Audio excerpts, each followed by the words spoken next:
Hi, I'm Madison Weens, and I will be giving a presentation over ADHD. ADHD in the United States has been steadily on the rise for the past 20 years. Some statistics about ADHD. There are currently 5.4 or 8.4% of children have a current diagnosis of ADHD, and that's according to the 2016 National Survey of Children's Health. About 335 young children aged 2 to 5 are diagnosed with ADHD. 2.2 million school-aged children, which is ages 6 to 11, and 2.9 million adolescent children ages 12 to 17 are diagnosed with ADHD currently. And this number has risen 67.2% in the past 20 years. These all tend to vary by race. So 8.4% of white children have ADHD, 10.7% of Black or African American children have ADHD, 6% of Hispanic or Latino children have ADHD, 9.1% of non-Hispanic Latino children have ADHD, and 6.6% of other races have ADHD. Reasons for this increase, it's not really due to misdiagnosis. There's a better understanding of the condition by doctors, so there's a little bit more awareness of it. And we have better access to healthcare now. Low-income families have more access to healthcare through the Affordable Care Act, which has been leading them to seek more medical attention. And there's advances in medical technology. 20 years ago, premature births or low birth weights led to many infant deaths. And since we don't really deal with that now, this condition has become more prevalent because of that. And there are also fewer stigmas surrounding it, especially in minority groups, so more people are reaching out and getting help.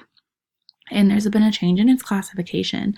It's not only being seen as being hyperactive, but it's also looking at inattentiveness, so it's reaching a broader band of children. Some common behaviors of students with ADHD and how it will affect your classroom. There's inattentive behaviors. These are making careless mistakes in schoolwork and overlooking the details. Students become easily distracted or sidetracked. They have difficulty following instructions. They're unable to listen to you when spoken to directly. They have problems staying organized, and they're going to fail to finish their schoolwork or chores in the classroom. They avoid or resist tasks that make them give a lot of sustained mental effort, including doing homework, and they tend to lose a lot of homework assignments, book jackets, backpacks, sports equipment, things like that. There are also hyperactive behaviors. So students are going to be often fidgety or squirmy. They're going to have trouble staying in their seats. They like to run and climb when it's inappropriate. They have trouble playing quietly and just being quiet in general. They tend to talk excessively. They're extremely impatient and tend to not be able to wait for their turn. And they always seem to be on the go or driven by a motor. They just don't stop. They like to blurt out answers in class before a question is completed or before they're picked. They like to interrupt or they intrude on conversations, activities, and possessions because they don't really have that filter to stop them. In ways like all of these behaviors can inhibit a class is it makes it hard for everyone, especially the child with ADHD, to get their work done, and these behaviors can be hard to manage. So as educators, we need to make sure we are well prepared to deal with them because it's going to affect all aspects in your classroom. There are varying degrees of ADHD, and it will present itself differently in all students. Different degrees of ADHD. There's different severities, so 14.5% of people diagnosed with ADHD have severe ADHD. 43.7% of students diagnosed with ADHD have moderate ADHD, and 41.8% of children have a mild ADHD. It is a little different with girls. Their signs tend to be a lot more subtle and not as out there as boys do. Many only have inattentive symptoms, And so it's a lot harder to see that they actually have ADHD. So many don't get a diagnosis. And they tend to be seen as pushy or over emotional. They struggle to be socially appropriate and keeping friends because of this and because of their inattentive behaviors. And they tend to hide it from people because they're embarrassed, which is also why girls tend to not get diagnosed as often as boys do. And ADHD is going to affect every student differently, especially with different severity levels. And so it's important to make sure we keep that in mind when looking at this in the classroom.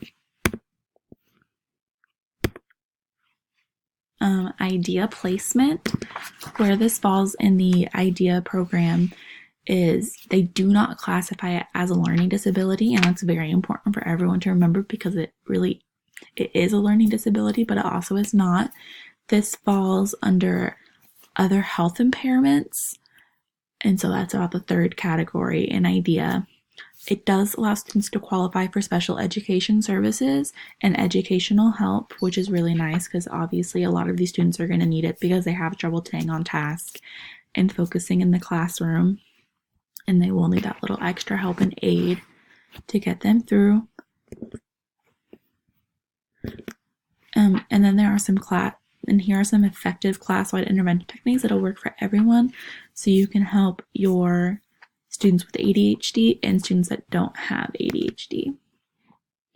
So one thing to look at is task duration. Keep it short and sweet.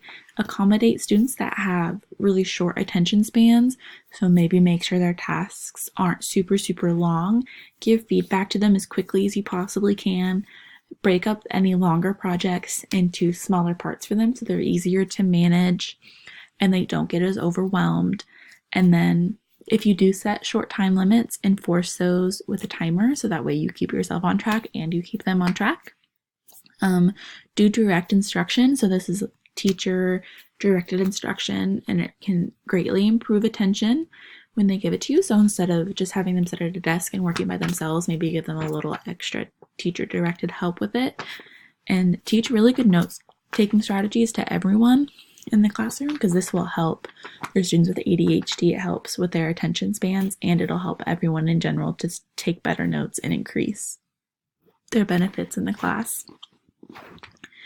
Another really good thing to try is peer tutoring. This allows there to be instructional variables, and those are important for setting up success because not everyone's going to learn the same. So by peer tutoring, students that have like ways of learning can sit together and they can learn together, which can really help everyone in that group and help all your students overall. And this can yield great class success gains. So your whole class can benefit from that. Another thing to look at is scheduling. Academic instruction, you should always try to provide it all in the morning if you have your kids all day. Kids that have ADHD tend to have really short attention spans, so as the day goes on, they tend to lose attention, and their attention span will tend to wane.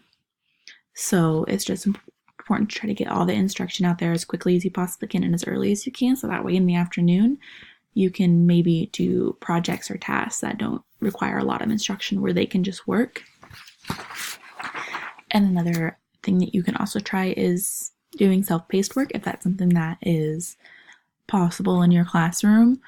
Allow students to set up their own pace when completing their homework and work inside the classroom. This helps them to keep their attention and focus on it better, especially when they can kind of work at their own pace and do things as they see fit and as their attention allows them to. And of course, these are not all of the different methods you can try. These are just a couple different interventions you can do in the classroom to help all of your students. The last thing I would like to put out there is that ADHD is very prevalent in the United States, and we must make sure that we make all these students feel included in the classroom, because many of them don't want to act this way and don't know that they're acting this way. So by improving your classroom function, it will not only benefit them, but it can benefit all of your students there. Thank you.